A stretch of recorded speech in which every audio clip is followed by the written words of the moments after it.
Everywhere I go, people want to understand their health better, me included. Can't we do it? Can't we find a simple explanation for all these health questions? Oh, hooray, you're here. Health Simplified, a simple guide to a healthier life. With the man who has pretty simple explanations for some pretty complex issues, Dr. Justin Fesler. Welcome, sir. Welcome.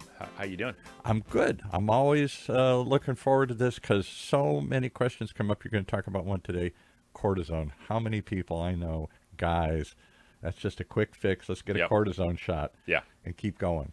It's true. Yeah. So we look at, various types of steroids and stuff like that, which are exactly what you just said, like a quick fix. So, people a lot of times, maybe they'll take some, NSAIDs or stuff like that, which we've talked about in the past. And cortisone is considered something like, well, if we're going to do a systemic thing, let's try to make it a little bit maybe, quote unquote healthier, isolate it to one area so you don't have the systemic effects of those other medications. Which I didn't know. Go back and listen to that episode because I didn't know the systemic effect. NSAIDs, that's the technical name for over-the-counter anti-inflammatory things. Yes. So these cortisone injections basically are using a steroid called cortisone. And what that is basically in terms of, if you look at your body's natural healing process, we have a drug in our body that endogenously exists. It's called cortisol. And that is also what cortisol does. It's catabolic, it breaks things down. So it's also a stress hormone, which is not good for our body. So in general, steroids are seeing as being something, that you only use if you really need it. Right, because it's not great for our body. It breaks down our healthy tissues. Big athletes, big baseball, big football, who pump themselves up to get themselves bigger or to get them through the old Joe Namath, my knee shot, just shoot it up. Yeah, and those are anabolic steroids, which are a little different, but nonetheless something that obviously can have adverse effects in the long run. So I just want to go through as far as cortisone injections. What they are, how they affect our body, and just things we need to be aware of if we're going to go through and get that these. Whole idea of short-term gain versus long-term. Exactly. Yep. Problems. Yeah, because usually if you get a cortisone injection somewhere, you're going to feel good initially. So I'll just go through as far as types of injections we're going to get. So basically, there's two basic types. So you're going to get one either in a joint, so like your shoulder, your knee, that's an intra-articular injection. And then you can also get an epidural injection, which is in your spine. So women who are also going through labor oftentimes get an epidural, but that's to completely numb their lower half of their body. Right, Yeah. So they're very powerful. They can actually, really eliminate pain for periods of time. So that's the upside of a steroid injection is that, man, you can really feel a lot better very quickly. And in certain cases, that may be a priority, like a woman going through child labor. Correct. Yeah, definitely. So for those spinal conditions, I'm just going to, again, go through some studies because I think that's the best resource. You're the studies guy. You got to have the studies. Yeah. If you don't have studies, then, you kind of talking out the left side of your mouth. So you got to make sure that most of us do. Yeah, that's just what we hear anecdotally. That's good. That's bad. Right. Yeah.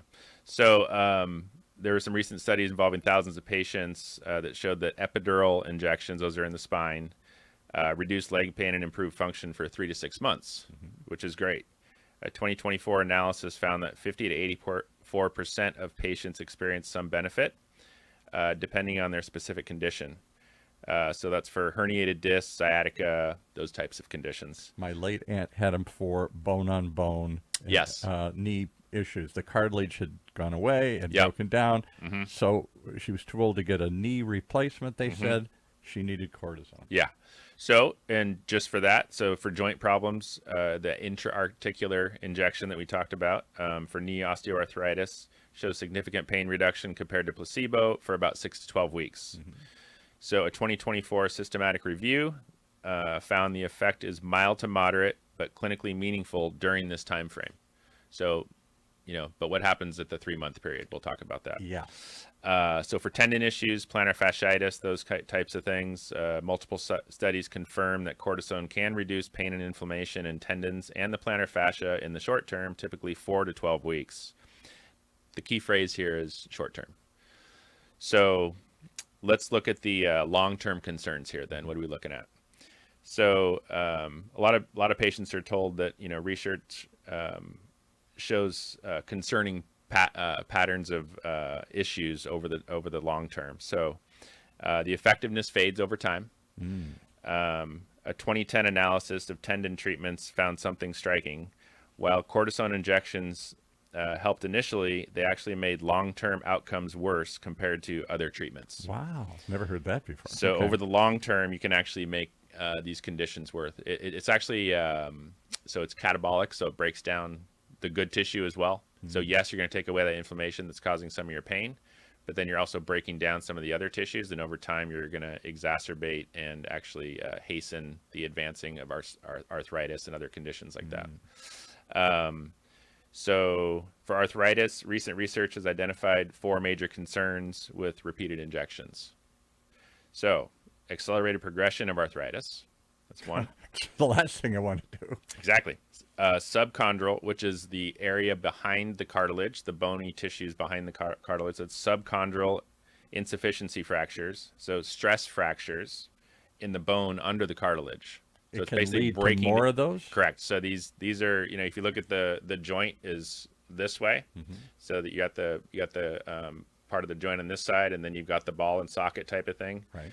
As you do these injections, you're breaking down the bony tissue behind it, and you start to have things break down, and you can have stress fractures that could lead to probably earlier joint replacement. Yeah. Yikes. Yeah. So not good. And then you can get osteonecrosis, which is actually further breaking down more of that tissue to the point that you're not getting. Just the term sounds horrible. It's basically death of your bone. Yeah. So necrosis means right, death. Yeah. Right. So not good. Rapid joint destruction with bone loss. So all those things are possibilities when you get too many or you have chronic corticosteroid injections into a joint. So I'm old enough to remember the great Joe Namath, whatever it was, second or third Super Bowl he was in, and he was known for that. He shot himself up all the time. Somebody shot him up, and later in life, he was like crippled. Oh, totally. Yeah, yeah. If you keep doing that, it's definitely breaking down those tissues, and if hopefully they can do a joint replacement eventually, and that can definitely obviously help. So, and then tendon and tissue damage. So the most concerning thing with these is this, because you're going to see reduced collagen production by 35% in tendons. Collagen is the building blocks of our tendons. So if you don't have that, then it's breaking down the tendon, leading to tears. So increased risk of tendon rupture, which is complete tearing, is when it ruptures. Yep. And it causes tissue weakness that persists long after the inflammatory effect wears off. So even after you've exhausted the benefits in terms of your, the pain relief that goes along with that, the tissue damage is still going to be happening during that time period. So why are so many people, I know them, getting shot up? Because it's a quick fix. Yeah. Yeah. And maybe lack of education about it. But I have many patients that up until the time that they come see us are having habitual injections to a certain area. And I try to convince them, or at least tell them about the potential side effects over time and let them make their decision. But just educating people that, corticosteroids do break down healthy tissue. So many drugs have real benefit, but when used in place of a longer term solution like you offer, right, you're really doing even more damage. Yeah. It's not to say you never should get an injection, but using it as your long-term solution is definitely a mistake. Yeah. Wow. So systemic effects. So beyond the injection site, so I'll quickly go through these. So beyond the injection site. Yeah. So because it absorbs into your system. Right. So you can have blood sugar spikes lasting several days. Oh. So for anyone diabetic, this is critical, right? Temporary immune system suppression. So your immunity goes down. Facial flushing, which is kind of just like a side effect. Mood changes, sleep disturbances, those kind of things. And the longer longer term systemic effects include, so if you have like repeated injections over time, adrenal suppression. So your body stops making its own cortisol, which is important for regulation of homeostasis, which is kind of the balance point in your body Right. when you're existing. Osteoporosis, so breaking down of bone tissues. Increased infection risk, and hormonal disruptions. And isn't that the definition of getting older for so many of us? Yeah, Hormonal exactly. disruption. So it like exacerbates all cancer? those things that are already happening in your body. Yeah. So let's go through just the risk benefit analysis here. So for epidural I injections, think you laid it out already here. A lot of risk, a little bit of benefit, but feels Yeah. good for a while. well, yeah, I mean, and there are some cases where I've even recommended an injection, so I'm not completely against them, but I'm against the chronic use of them for sure. So, so for epidurals, success rate, right? We talked about 50 to 84% experience some improvement. Durations 3 to 6 months, and so you're looking at the long term, or the short term benefit versus the long term effects on our health, and how that's going to help break down some of those healthy tissues. And in the long term, you could have done something probably like exercise, physical therapy, maybe had a little more pain during that short term, but then eventually you're actually better off in the long term. And maybe that's why they're being used or misused or overused among aging patients. Yes. Example I gave, my aunt was in her 80s. They didn't want to operate on her. Too risky. But she's got clearly bone on bone. It hurts. How Right. is she going to move around? True, and there's something to that actually. And how Yeah. much, I hate to say this, how long are you going to live? So Right. Yep. And that is something to consider for sure. No doubt. So just in summary, the pattern is across all conditions, the research shows a consistent theme of good short-term relief that fades over time. And so it's kind of like a treatment trap.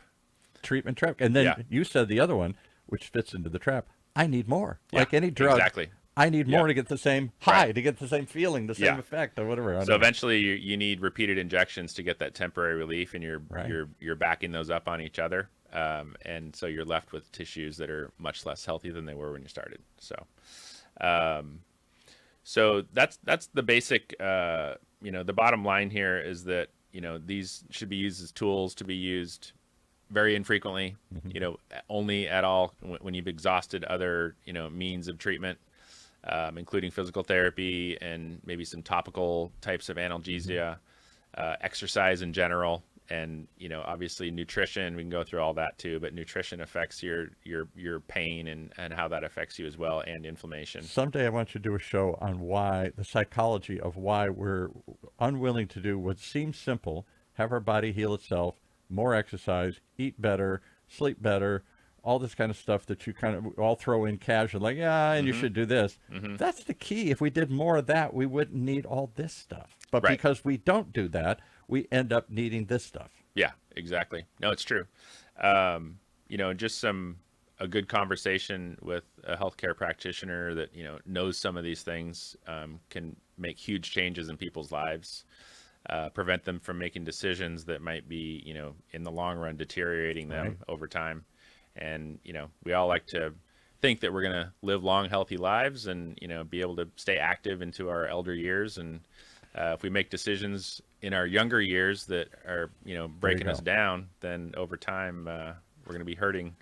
How do they come and talk to a guy like you if we want to address these things earlier or get more understanding? You're a physical therapist, so I only Correct. think of you when I have a problem after the fact, not a preventative thing. But do you do kind of preventative maintenance? Yeah. So if people start to have issues, we've definitely consulted on, trying to have some, some kind of lifestyle change. If someone's going to go into surgery too, they'll oftentimes come in for prehab.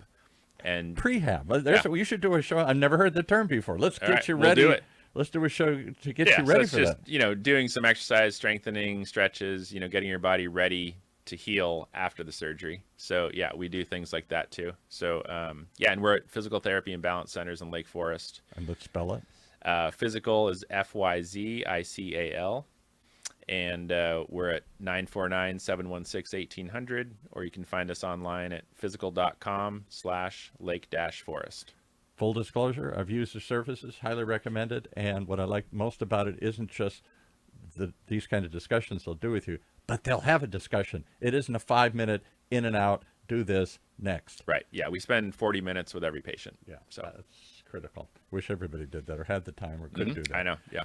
All right, thanks. Physical therapy, talking about cortisone. One more topic. I look forward to the next one here. Thanks for joining us.